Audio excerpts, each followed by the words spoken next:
The strangest thing about lonely people is that they often hide their heartbreak in routines no one notices. Every Thursday night at exactly 8:15 p.m., Daniel Harrington walked into Bellamy's Steakhouse wearing a dark charcoal suit, a silver watch worth more than most New Yorkers made in a year, and the same unreadable expression that made even seasoned executives lower their voices around him. The billionaire owner of Harrington Global rarely looked at anyone for long. Not the hostess who greeted him. Not the men who nervously recognized him from financial magazines. And certainly not the waitresses carrying trays beneath the warm amber lights of the Manhattan restaurant. But Claire Whitmore noticed him anyway. She noticed the way he always chose table 11 beside the rain-streaked window overlooking Lexington Avenue. She noticed he ordered the same thing every time. 12-ounce ribeye, medium rare, bourbon, 2 cubes of ice, never 3. And she noticed something else no one else seemed to care about. Daniel Harrington never removed the old silver bracelet wrapped around his wrist. It looked strangely ordinary against the rest of him. The bracelet wasn't expensive. It wasn't polished like his watch or tailored like his Italian suits. In fact, the chain was scratched and slightly worn, as if it had survived decades of being held too tightly. Claire had seen enough wealthy men to understand how they displayed status. Gold cufflinks, rare watches, handmade shoes. But that bracelet didn't belong in Daniel Harrington's world, which was probably why he touched it whenever he thought no one was watching. Sometimes while reading emails. Sometimes before taking a sip of bourbon. Sometimes while staring out the window at the blurred Manhattan traffic moving through the rain. The first time Claire noticed, it was during her second week working at Bellamy's. Daniel had arrived late that evening, soaked from a thunderstorm rolling through the city. Most billionaires entered rooms expecting warmth, expecting attention. But Daniel walked in like a man carrying winter inside him. Claire remembered placing his drink carefully on the table while thunder rattled the windows overhead. His phone had been pressed against his ear, his voice calm but distant. "Delay the Singapore acquisition until Monday," he had said quietly. "No decisions tonight." Then he lowered the phone and rubbed his thumb across the bracelet without realizing she saw him do it. That small movement stayed with her for months, because it didn't match the man the world thought it knew. Financial news called him ruthless, cold, brilliant. The billionaire who turned failing companies into empires before the age of 40. But Claire had spent enough years around people to understand something important. Truly cold people didn't hold on to old things. Not like that. Bellamy's moved like theater every night. Crystal glasses clinked softly beneath jazz drifting through hidden speakers. Expensive perfume mixed with the scent of sizzling steak and dark coffee. Wall Street investors laughed too loudly near the bar while tourists whispered whenever a celebrity entered the room. But Daniel Harrington never participated in any of it. He arrived alone, ate alone, left alone, like someone fulfilling an obligation instead of living a life. "You know he tips $5,000 sometimes," one of the younger servers whispered to Claire one evening while polishing silverware. Apparently he bought a private island last year.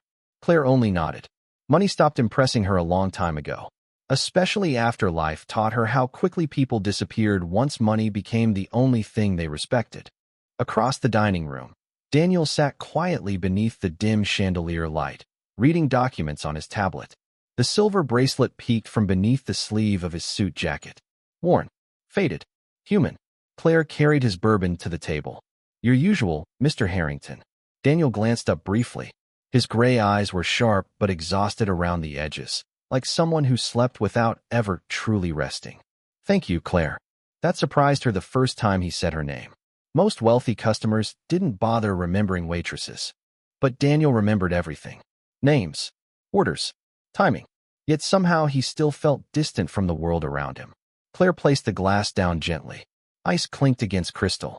"Would you like another side of asparagus tonight?" she asked softly. Daniel looked back toward the rain outside the window. "No, just the steak." Then silence again. Claire turned to leave, but paused when she noticed his hand resting against the bracelet once more. His fingers lingered there absent-mindedly, almost carefully, like touching something fragile that existed somewhere far away from the restaurant itself. For a moment, Daniel Harrington didn't look like a billionaire at all. He looked like someone remembering a promise he failed to keep. Outside, rain slid down the glass in silver lines while Manhattan glowed beneath the storm. And at table 11, The most powerful man in the room sat alone with a bracelet no one understood. The storm arrived just after 9 o'clock. Rain hammered against the windows of Bellamy's steakhouse hard enough to blur the city lights into streaks of gold and white across Lexington Avenue. Inside, the restaurant glowed warm beneath crystal chandeliers while jazz drifted softly through the crowded dining room. Claire Whitmore moved carefully between tables, balancing 2 glasses of red wine on a silver tray, her black uniform crisp despite the exhausting Friday rush. Every table was full, every server overwhelmed. But table 11 remained strangely quiet. Daniel Harrington sat alone as usual, one hand resting beside his untouched bourbon while the other scrolled slowly through documents on his tablet. Tonight, he looked more tired than normal. Not physically tired. Something heavier than that. Like a man carrying thoughts too expensive to speak aloud. Claire noticed small things because that was what life trained her to do. She noticed he had loosened his tie slightly for the first time in months. She noticed dark circles beneath his gray eyes. And she noticed the bracelet again. Silver. Worn smooth at the edges. Hidden beneath his sleeve except for moments when his hand shifted beneath the low restaurant light. Kitchen says the ribeye will be another 6 minutes. Claire told him gently as she refreshed his water glass. Daniel barely looked up. That is fine. His voice sounded distant tonight.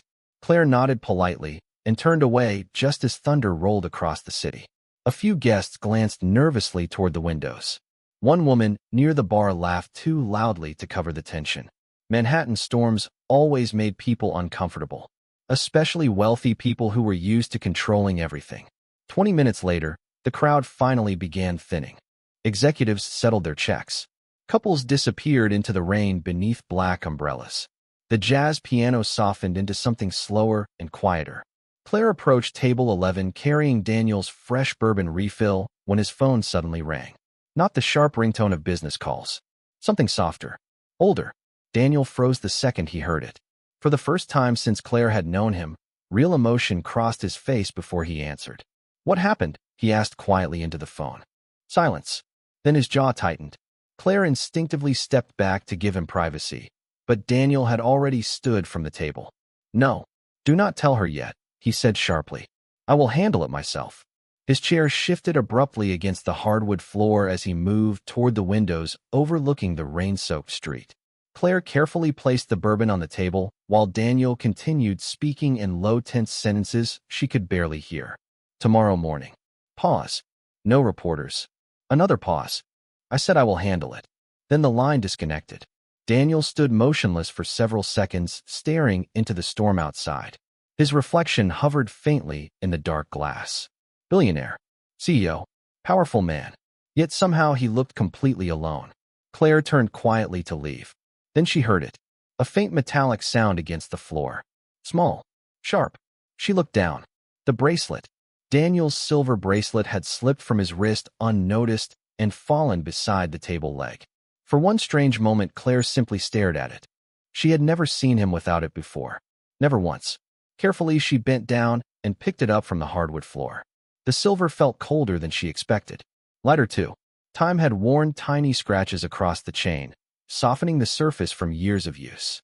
Claire was about to call his name when her thumb brushed against the clasp. It had partially opened during the fall, and inside the bracelet, hidden beneath the worn silver links, tiny engraved words caught the restaurant light. Claire's breath stopped. Stay together forever. The words hit her chest so suddenly she almost dropped it. Her pulse quickened, because she knew those words. Not from books, not from movies, from childhood, from a different bracelet. Her father's bracelet. The same engraving, the same delicate script. Claire felt the room blur slightly around her. Impossible. Her adoptive father had worn a bracelet almost identical to this one for most of her childhood. He never explained where it came from, never removed it. And after he passed away 3 winters earlier, Claire had stored the bracelet away inside an old cedar box in her apartment closet beside faded photographs and unopened letters. She had not looked at it since. What are you doing? Daniel's voice cut through the restaurant like ice. Claire looked up sharply.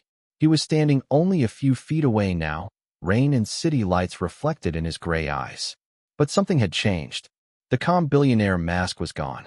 His gaze locked directly onto the bracelet in her hands. Claire instinctively straightened. I am sorry, she said softly. It fell. She extended it toward him carefully. Daniel did not take it immediately. His eyes moved from the bracelet to Claire's face with sudden, frightening focus, as though searching for something impossible beneath her expression. Then finally he reached forward. Their fingers brushed for half a second, cold silver between them. Do not touch that again, he said quietly. Not angry, not cruel. Worse, afraid. The restaurant suddenly felt very silent around them. Claire swallowed gently and nodded once. Of course, Mr. Harrington. Daniel fastened the bracelet back around his wrist with careful, deliberate movements. Then, without another word, he sat back down at table 11. But he no longer looked toward the rain outside. He looked at Claire. Claire barely slept that night. Rain tapped softly against the small apartment window while Manhattan traffic hummed somewhere below her building. But her mind kept replaying the engraving hidden inside Daniel Harrington's bracelet. Stay together forever. The exact same words. The exact same handwriting. By 2 in the morning, she finally gave up trying to sleep. The apartment was quiet except for the soft creaking of old pipes and the distant rumble of thunder fading over the city. Claire wrapped herself in a gray sweater and walked slowly toward the hallway closet. For several seconds, she just stood there staring at the cedar box on the top shelf. Dust covered the corners. She had not touched it since her father died 3 years earlier. Some memories became easier to survive when left unopened. But tonight felt different. Tonight felt like something reaching back through time. Claire carefully lifted the box down onto the kitchen table beneath the dim yellow light. Her fingers hesitated before opening it. Inside rested old photographs, a faded baseball ticket, handwritten grocery lists, and a silver bracelet wrapped gently inside a piece of cloth. Claire's breath caught immediately. Same shape, same worn silver chain, same tiny scratches along the clasp. Her hands trembled slightly as she unfolded the cloth completely. Then she turned the bracelet over. Stay together forever. Claire slowly sat down at the kitchen table without looking away from the engraving. Her adoptive father, Michael Whitmore, had never spoken much about his childhood. He was kind, quiet, the type of man who fixed broken heaters for neighbors without charging them money. The type who brought flowers to Claire's mother every Friday, even after 20 years of marriage. But whenever Claire asked about his past, he always smiled gently and changed the subject. Some things belong to another life, he used to say. Back then she thought nothing of it. Now the words felt heavier somehow. Claire reached deeper into the cedar box and pulled out a small stack of photographs held together with a rubber band. Most were ordinary family pictures. Christmas mornings, backyard birthdays, summer cookouts upstate. But one photograph slipped loose onto the table. Claire froze. 2 boys stood beneath a decorated Christmas tree wearing matching sweaters. One boy smiled brightly toward the camera, his blonde hair messy and uneven. The older boy stood beside him with one protective arm around his shoulders. Even though the photo looked decades old, Claire recognized him instantly. Daniel Harrington. Younger, softer, but unmistakably him. Claire stared at the photograph while cold unease slowly spread through her chest. The younger boy beside him had to be Michael, her father, which meant one impossible thing. Daniel Harrington had known her father once. Very closely. Claire leaned back slowly in her chair. Rain continued tapping against the windows while memories began rearranging themselves in her mind. The bracelet, the engraving, her father's silence whenever childhood came up, and Daniel's face tonight when he realized she touched the bracelet. Not anger, fear, like a ghost had suddenly walked into the restaurant wearing a waitress uniform. Claire looked back at the old photograph. On the back, faded blue ink barely remained visible beneath time. Christmas 1998. Harrington Lodge. She frowned softly. Harrington. Her pulse quickened again. Everyone in New York knew the Harrington name. Luxury hotels, real estate, investment firms. Daniel Harrington's family had built one of the largest business empires in the country. But Claire had never connected that world to her quiet father, who spent Sundays fixing leaking sinks and grilling hamburgers in a tiny backyard in Queens. It made no sense. Unless Michael Whitmore had not always been Michael Whitmore. Claire stood abruptly and walked toward the kitchen sink, trying to steady her breathing. Outside, flashing headlights painted silver reflections across the apartment walls. She remembered something suddenly. One winter night years ago when she was 12, she had woken up thirsty and found her father sitting alone at the kitchen table holding the bracelet. He looked devastated, completely lost in thought. "Dad?" she had asked sleepily. He quickly wiped his eyes and smiled at her. "Go back to bed, sweetheart. Were you crying?" Michael had looked down at the bracelet for a long moment before answering quietly. "Sometimes missing people hurts longer than you expect." At the time, Claire assumed he meant her grandmother, or an old friend. Now she was no longer sure. Morning arrived gray and cold over Manhattan. Claire barely noticed the crowded subway ride to work. Her thoughts stayed fixed on the photograph folded carefully inside her coat pocket. By the time she arrived at Bellamy's, the restaurant already buzzed with lunch preparations. Silverware clinked. Coffee brewed. Servers rushed between tables beneath warm golden lights. "You look exhausted," her co-worker Jenna whispered while tying her apron. Claire forced a faint smile. "Long night." Jenna leaned closer conspiratorially. "Well, your billionaire is coming in early today." Claire looked up immediately. "Daniel Harrington? Private lunch meeting. Table 11 again." Claire's stomach tightened unexpectedly. She turned instinctively toward the windows overlooking Lexington Avenue. Outside, a Blacktown car had just pulled up beside the curb. Daniel stepped out slowly, wearing a dark navy coat against the winter wind. For one brief moment before entering the restaurant, he paused beside the car and touched the silver bracelet hidden beneath his sleeve. Some truths do not arrive all at once. They unfold slowly, like winter light through fogged glass. Claire spent the entire afternoon trying not to stare at Daniel Harrington. Bellamy's steakhouse buzzed with the controlled chaos of Manhattan lunch hour, while investment bankers filled corner booths and assistants rushed through business calls beside half-finished salads. Plates clinked. Espresso machines hissed softly behind the bar. Outside, dirty snow lined the sidewalks beneath a pale gray sky. But at table 11, the atmosphere felt strangely still. Daniel sat across from three executives in dark suits discussing merger numbers and international expansion plans. Yet Claire noticed he barely touched his food. He answered questions automatically, calmly, precisely, but his attention drifted constantly. Twice she caught him looking toward her before quickly glancing away, as if something about her presence unsettled him now. Claire understood the feeling. Every time she looked at him, the old photograph flashed through her mind. Two boys beneath a Christmas tree, one smiling brightly, the other protecting him with one arm around his shoulders. Brothers. The realization still felt impossible. "Claire," her manager whispered sharply near the kitchen entrance. "Table 11 needs another coffee." She nodded immediately and reached for the silver coffee pot. Her hands felt steadier than they had the night before, but only barely. She approached the table quietly while Daniel's associates debated market projections with polished confidence. "More coffee, Mr. Harrington?" Claire asked softly. Daniel looked up. His gray eyes lingered on her face 1 second too long. "Yes, thank you." Claire carefully refilled his cup. Steam curled upward between them, carrying the rich scent of dark roast coffee. As she tilted the pot slightly, Daniel's sleeve shifted back just enough for the bracelet to appear beneath the restaurant lights. Silver, worn smooth with age. Claire swallowed gently before she could stop herself. "It is beautiful," she said quietly. The conversation at the table stopped immediately. One executive glanced awkwardly between them. Daniel's fingers moved instinctively toward the bracelet. Protective, almost defensive. "Excuse me." Claire lowered the coffee pot carefully. "The bracelet." Her voice remained calm despite the sudden tension pressing through the air. "It looks very old." Daniel stared at her in silence for several seconds. Then he dismissed his executives with a slight nod. "Give us a moment." The men exchanged surprised glances, but stood quickly without argument. Within seconds, the table was empty except for Claire and Daniel beneath the warm chandelier light. Somewhere across the restaurant, silverware clinked softly against china. Jazz piano drifted through hidden speakers. But table 11 felt separate from everything else now. Daniel leaned back slowly in his chair. "You seem unusually interested in something that does not concern you."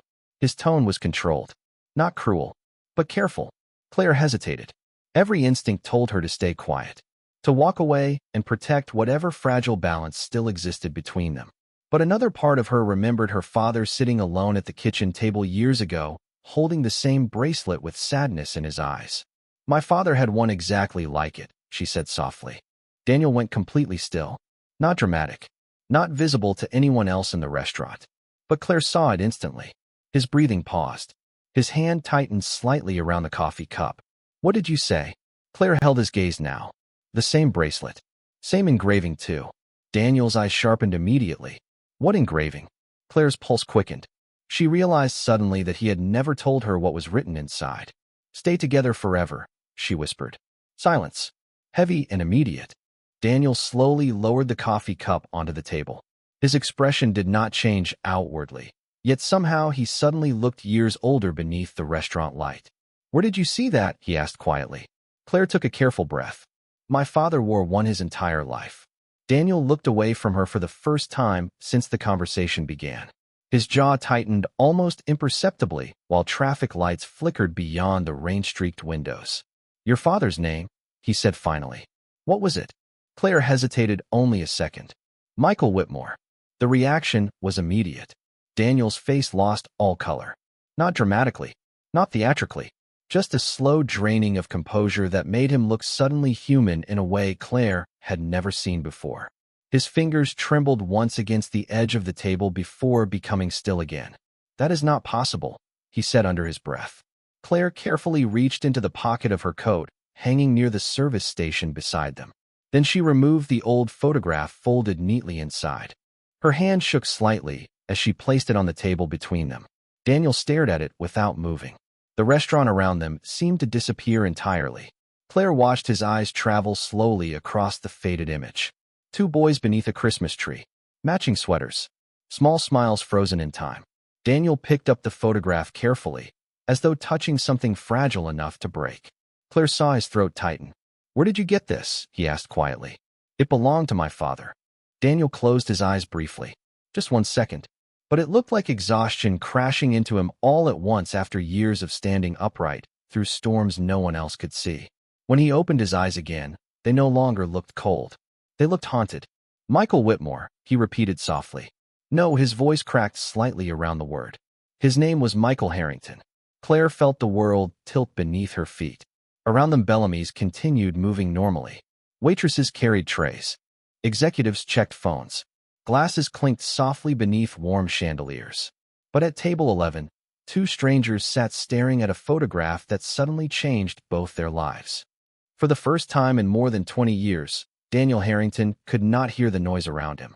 Not the conversations drifting across Bellamy's steakhouse. Not the muted jazz beneath the chandeliers. Not even the city traffic beyond the windows. All he could see was the photograph trembling slightly in his hands. Michael, younger, smiling beside him beneath a Christmas tree that no longer existed. Daniel stared at the image as though looking directly into a life he had buried to survive.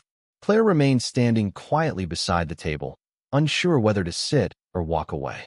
She had never seen anyone lose composure so silently before. Daniel did not shout.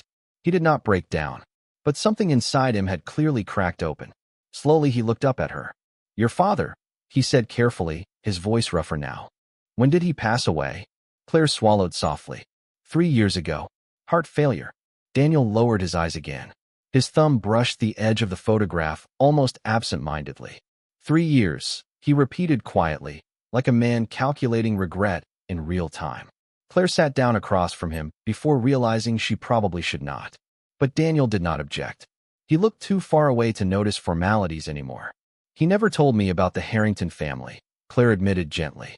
I did not even know Michael Whitmore was not his real name until 5 minutes ago. Daniel gave a faint, humorless smile. Michael always hated this family name. Claire studied him carefully beneath the warm restaurant lights. The billionaire everyone feared suddenly looked exhausted in a deeply human way. Like someone who spent years standing upright simply because collapsing would have destroyed too much around him. What happened? She asked softly. Daniel leaned back slowly in the leather booth and stared toward the rain-streaked windows. Manhattan looked pale and blurred beneath the winter sky outside. For several moments he said nothing at all. Then finally he spoke. There was a fire. Claire remained still. Daniel's eyes never left the window as he continued. Our family owned a lodge in Vermont. My mother loved Christmas there. Every year, she decorated the entire house herself. Garland on every staircase. White lights outside. Hot chocolate on the stove all day. A faint, distant smile touched his face before disappearing again. Michael was 11. I was 15. Claire listened quietly while Daniel's voice softened beneath the restaurant noise around them. There was a storm that night. Power lines came down somewhere in the mountains. The backup generator failed. He paused briefly. I remember smoke first. Then confusion. Everyone yelling. His hand tightened around the bracelet resting against the table. I grabbed Michael's hand. Claire felt her chest tighten slightly at the way he said it. Not dramatically, just honestly. But we got separated. Daniel looked down now. The adults got me out through the back staircase. I kept screaming for them to go back for him. His jaw tightened hard enough for Claire to notice. But the fire department could not find him. Claire barely breathed. Daniel's gaze drifted toward the bracelet again. My mother never recovered from it. She died 2 years later. Silence settled gently between them. Bellamy's continued moving around them like another world entirely.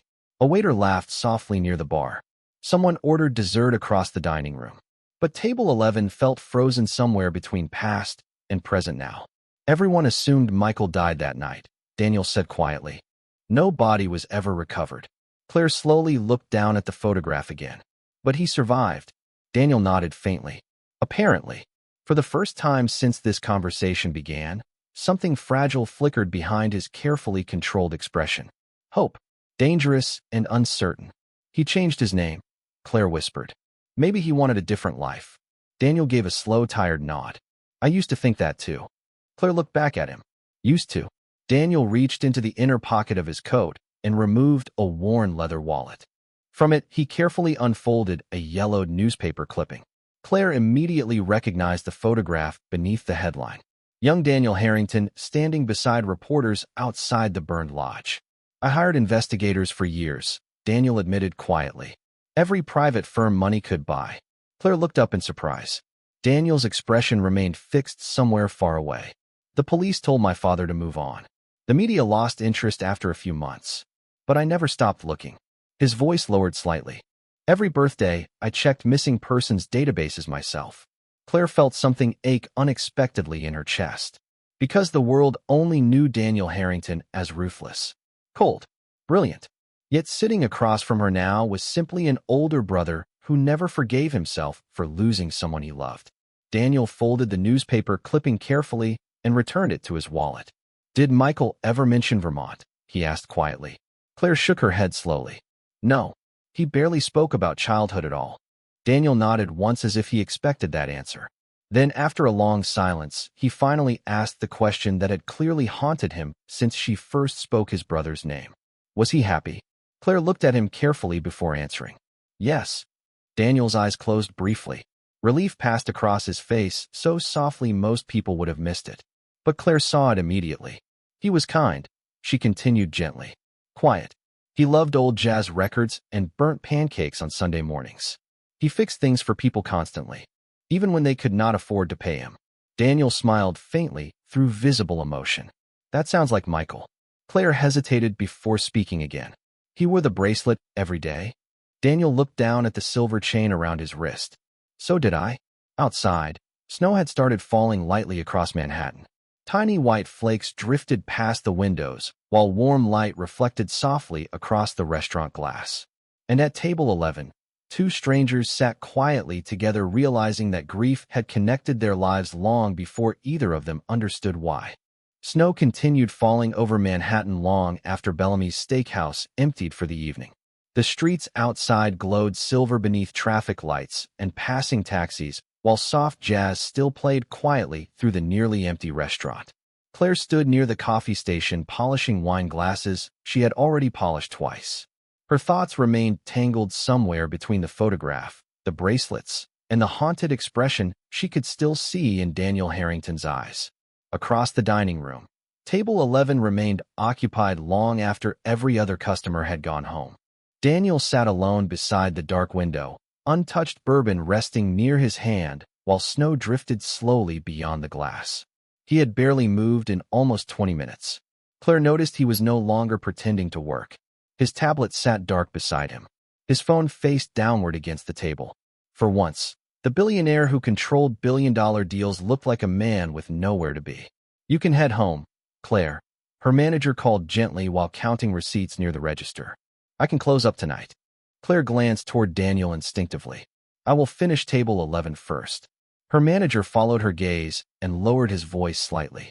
Everything okay over there? Claire hesitated. I think he just needs time. The manager nodded once and disappeared into the back office. Claire looked down at the coffee cup, warming her hands. Then, quietly, before she could overthink the decision, she walked toward table 11 carrying a fresh pot of coffee. Daniel looked up the second she approached. His expression softened slightly when he recognized her. You are still here, he said quietly. Claire gave a faint smile. So are you. For the first time since she had known him, Daniel almost smiled back. Almost. Claire carefully poured fresh coffee into his cup. Steam rose between them, carrying warmth into the quiet restaurant. You should go home, Daniel said after a moment. It is snowing harder now. Claire glanced toward the windows. Queens survived worse. Daniel looked down at the coffee briefly before speaking again. I used to hate snow. Claire sat carefully across from him without being invited this time. Somehow the formality between them had already begun fading. Because of the fire? Daniel nodded slowly. For years I could not stand winter. His fingers brushed against the bracelet again. Every Christmas felt like a reminder of what I lost. Claire studied him quietly beneath the warm chandelier light. My father loved winter. Daniel looked surprised by that. Claire smiled faintly at the memory. He always woke up before sunrise after the first snowfall. He made pancakes and terrible coffee and insisted on shoveling the sidewalk for half the neighborhood. Daniel let out the softest laugh. Low and brief, but real. That sounds exactly like Michael. Silence settled comfortably between them this time. Not tense, not uncertain, just quiet.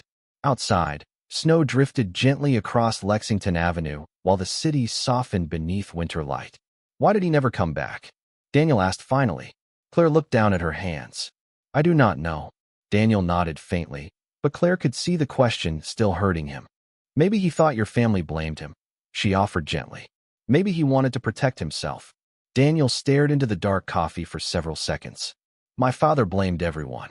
His voice remained calm, but tiredness sat heavily beneath every word now. The staff, the fire department, himself. He paused briefly. Eventually he blamed me too. Claire looked up sharply. Daniel gave a faint, humorless smile. I was supposed to watch my brother that night.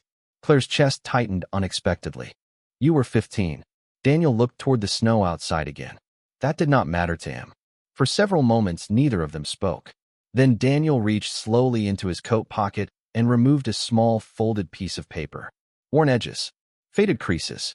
He stared at it before sliding it gently across the table toward Claire. I found this inside my mother's jewelry box after she died.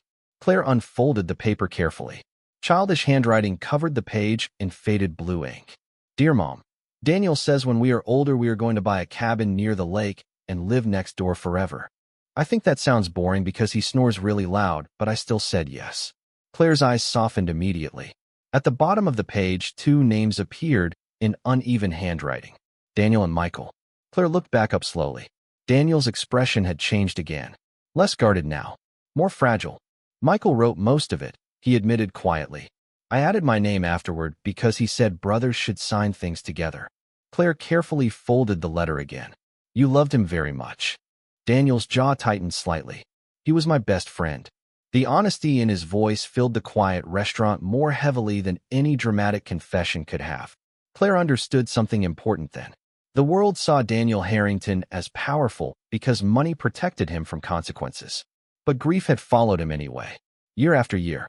Quietly. Patiently. Like snow gathering outside a locked door. There is something else, Claire said softly after a long pause. Daniel looked at her immediately. When my father got sick, her voice faltered briefly. The last week before he passed away, he asked me for the cedar box. Daniel became completely still. He held the bracelet for almost an hour. Claire swallowed gently. Then he told me something I never understood until now. Daniel's eyes locked onto hers. What did he say? Claire looked toward the softly falling snow outside before answering. He said, tell him I never stopped looking for home. Daniel lowered his head immediately. One hand covered his mouth while the other gripped the silver bracelet tightly against his wrist. Claire looked away instinctively to give him dignity in the middle of his grief. But she still heard the unsteady breath he tried unsuccessfully to hide. And in the quiet warmth of Bellamy's steakhouse, while snow covered Manhattan outside, Daniel Harrington finally allowed himself to mourn his brother as someone real again instead of someone lost to memory. The next morning, Manhattan woke beneath a blanket of pale winter light. Snow covered the sidewalks in uneven white layers while exhausted taxis pushed slowly through slush-covered streets. Claire stood outside her apartment building, pulling her coat tighter against the cold air, her mind still replaying Daniel's face from the night before. She had spent years believing her father's past ended before she entered his life. Now every memory felt different somehow. Every silence, every unfinished sentence, every moment Michael Whitmore stared out the kitchen window during snowstorms as though listening for someone who never arrived. Claire walked 3 blocks to the small storage facility her father rented years earlier. The building sat between a laundromat and a closed pharmacy in Queens, easy to miss unless you already knew it existed. She had not visited since after the funeral. At the front desk, the elderly manager recognized her immediately. "Miss Whitmore," he said kindly. "Been a while." Claire managed a small smile. "I just need to check one of the units." 10 minutes later, she stood inside a narrow storage room filled with old furniture, cardboard boxes, and pieces of a life her father quietly left behind.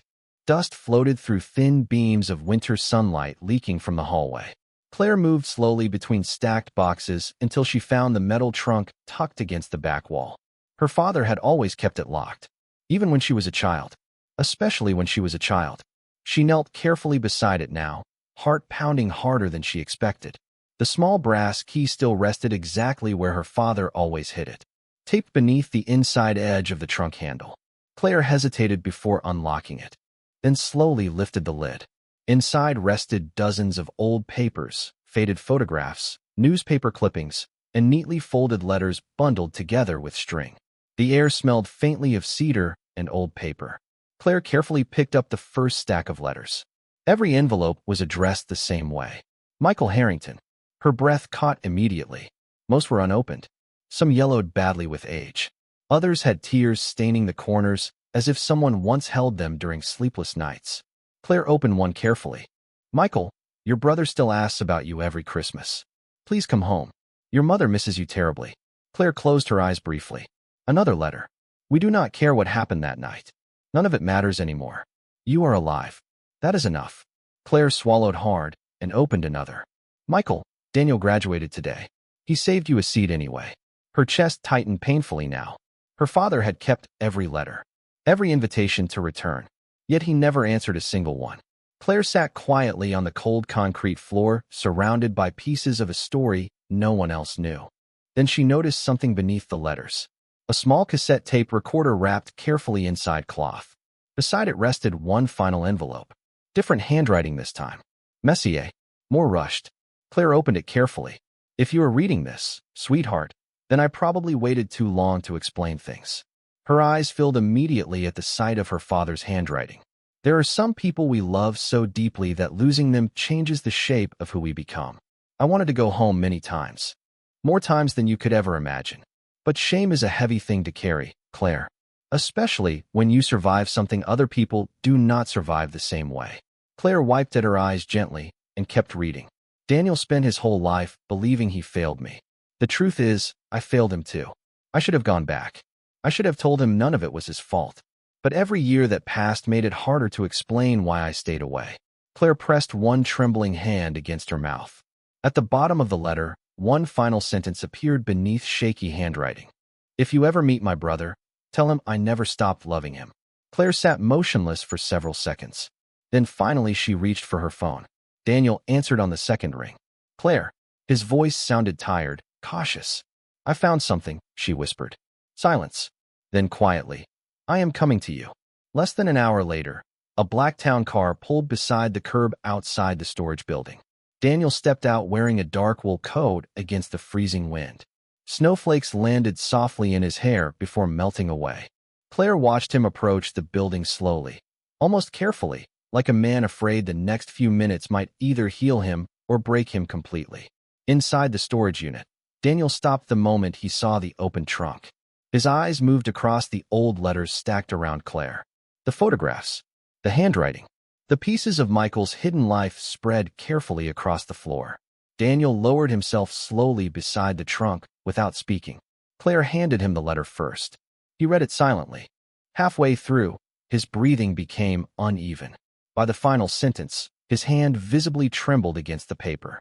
Claire looked away respectfully, while Daniel fought quietly for composure. He stared at the letter for a very long time before finally whispering, almost to himself, "Idiot." Claire looked back at him softly. Daniel gave the faintest broken smile through wet eyes. That was what I used to call him whenever he did something reckless. His thumb brushed gently across Michael's handwriting. And he always laughed like it was the funniest thing in the world. Claire carefully reached for the cassette recorder resting beside them. "There is one more thing." Daniel's eyes lifted immediately.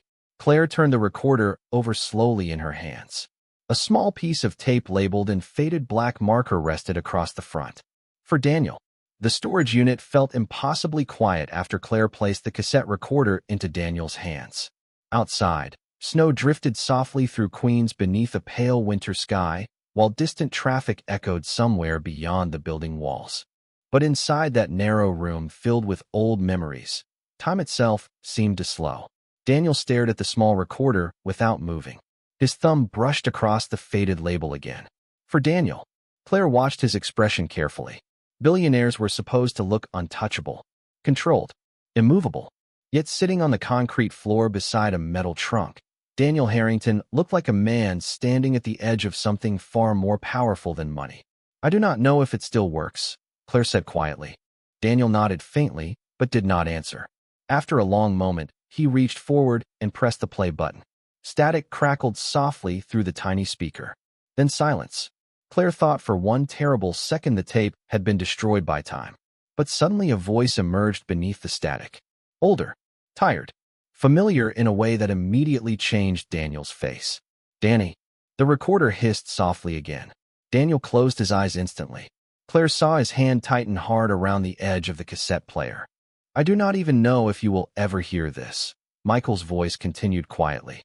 "Honestly, I almost threw this tape away 3 times. A weak laugh followed. The kind of tired laugh people make when memories hurt too much to carry normally anymore. Daniel lowered his head slightly. Claire remained completely still beside him. "I used to imagine what I would say if I ever saw you again," Michael admitted through the speaker. "But every year made it harder." Static crackled briefly. "You ever notice how guilt gets heavier with age? Nobody tells you that when you are young." Daniel's breathing became visibly uneven now. Michael continued softly. "I know you blamed yourself after the fire. I know Dad blamed you too. But none of it was your fault, Danny. None of it." Claire saw Daniel's eyes close tighter. One trembling breath escaped him before he forced himself still again.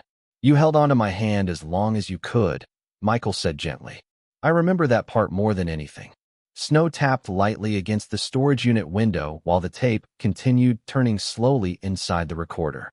"The truth is," Michael paused for several seconds, "I was scared to come back." Daniel looked down immediately as if the words physically hurt him. "When they found me after the fire, I thought everyone would hate me for surviving." Michael's voice sounded fragile now, honest in the quiet, heartbreaking way only lonely people understand. "And after Mom died, I did not know how to fix any of it anymore." Claire wiped quickly beneath her eyes while Daniel stared silently at the floor. "I saw you once," Michael admitted softly. Daniel froze completely. "About 10 years ago, you were leaving some building in Manhattan surrounded by reporters." A faint laugh crackled through the speaker again. "You looked angry at the entire world. Expensive suit, fancy watch, same terrible posture." Daniel let out the smallest broken sound somewhere between a laugh and grief. "I almost walked over to you." Static filled the silence briefly.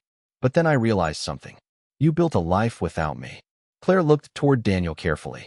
His shoulders had lowered now beneath the weight of old regret finally becoming visible. "I told myself maybe staying away was kinder," Michael whispered.